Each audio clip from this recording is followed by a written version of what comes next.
بسم اللہ الرحمن الرحیم۔ السلام علیکم۔ ویلکم ٹو یوٹیوب چینل عبقری وظیفہ۔ بچوں کو خوش رکھنے کا خاص عمل۔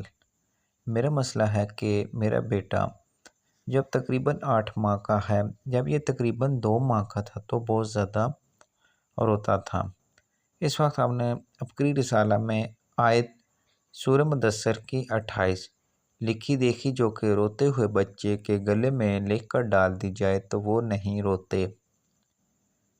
اس آیت کو جب ہم نے اس کے گلے میں لکھ کر ڈالی تو وہ حیرت انگیز طور پر مکمل خاموش ہو گیا، بالکل جیسے رونا بھول گیا ہو۔ ہر وقت خوش رہتا ہے اور سونے کے بعد جب اٹھتا ہے تو ہنستا کھیلتا اٹھتا ہے۔ تو ناظرین، اگر آپ کو بھی بچوں سے اس طرح کی شکایت ہے تو یہ عمل کریں۔